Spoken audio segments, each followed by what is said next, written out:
Hi everybody, it's Sue again.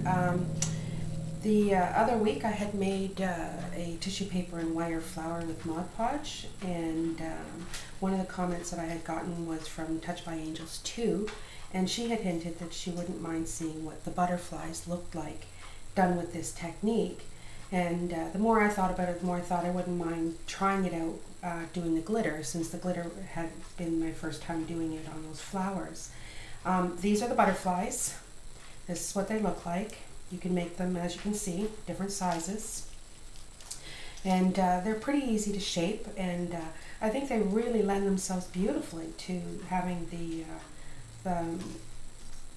glitter on it. This is Martha Stewart glitter, and this is just some cheap dollar store translucent white glitter.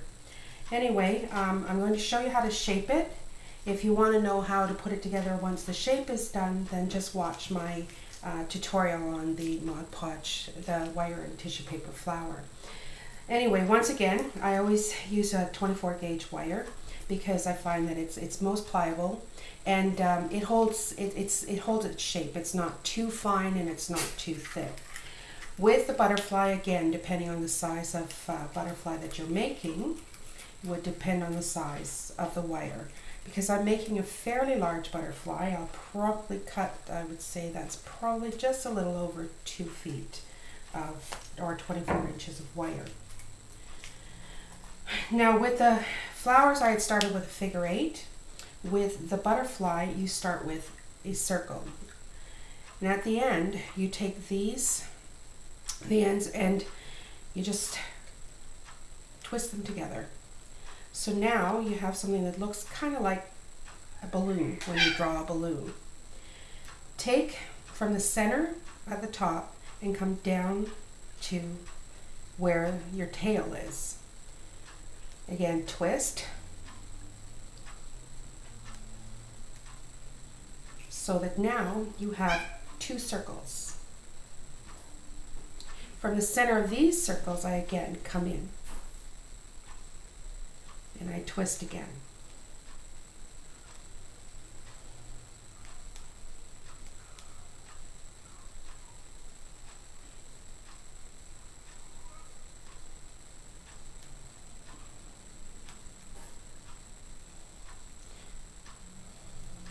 So that now I have 4 distinct shapes.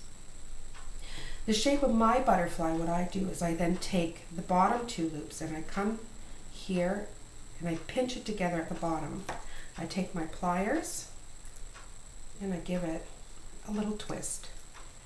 So now I have a little tail at the end. I do the same to the other side.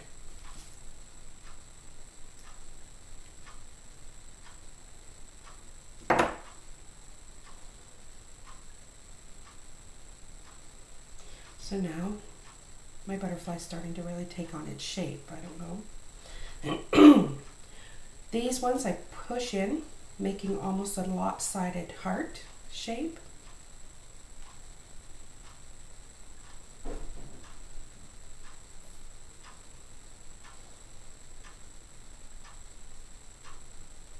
So now you have the general shape of your butterfly.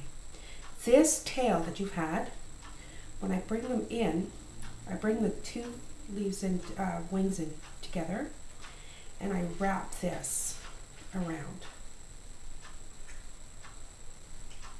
Again, taking my pliers to flatten it out. Now when I open up my wings, I can bring this down.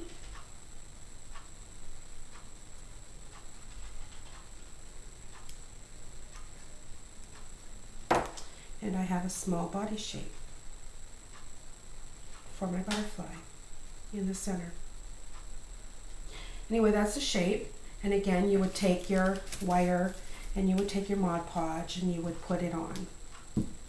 And you would get the shape. This is the next step. Once it's dry, you'd have this. You can see the shape of the butterfly in there. And once again, I'll cut it out. You can rip it if you prefer that look. With the flowers, I'll do one or the other, but with the butterflies, I generally cut, only because I like to have a nice even edge, smooth even edge to the shape. Don't ever cut right beside the wire. Always leave a little bit, because you need to have your wire sandwiched in between the pieces of tissue paper. Otherwise, it's just going to come apart. Your wire will come showing through, and last thing you want is a bunch of wires showing through. It's not very pretty at all. Sorry, I'm coming down with a cold. I think everybody is this time of year. There we go. Because there's one more step that I do. Now I'm sending out my own hint, by the way. I think that if Craft Chica would do a tutorial on the, see there? I missed a spot on my loop of my butterfly's bottom wing.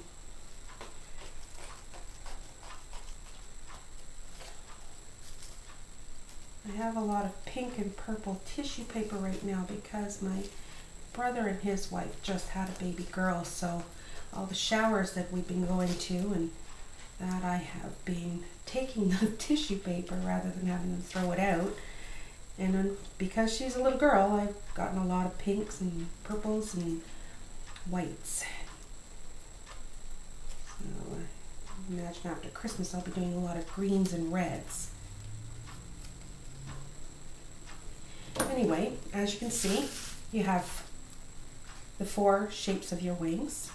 Now, the reason I do them separate like that is because I like to be able to shape my butterfly after, and when the wings are all separate from each other, it's much easier to give a nice shape to your butterfly if the wings aren't attached in this section.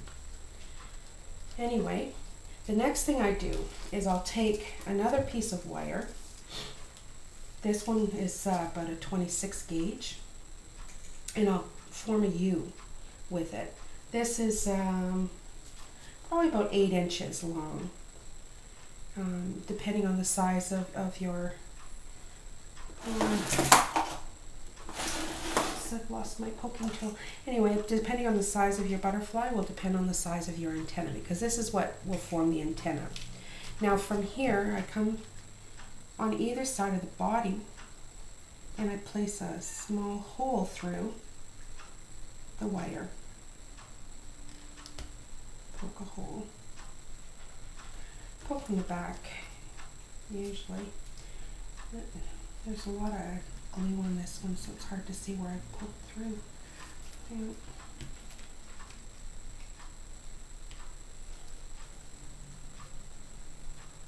There we go. Anyway, now I take this. I don't know if you can see what I'm doing, and I'll show you. And I pass it through into the butterfly body and pull it through. Take my wire pliers again, and let me just start it twisting. And I twist this to the other side. So now I have this, and I can bring it up, and there are the antennae to my butterfly. I'll usually take a couple of beads at this point, place them through at the top, right there. I take these type of pliers, they're round, they're used for making jewelry and jump rings, so that you can get a circle rather than a flat triangular. And I just twist it, and there you go.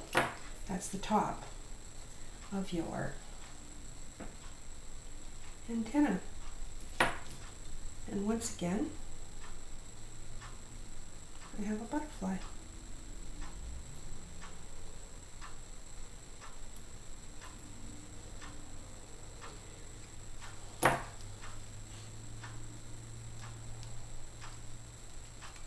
And there you go, another butterfly.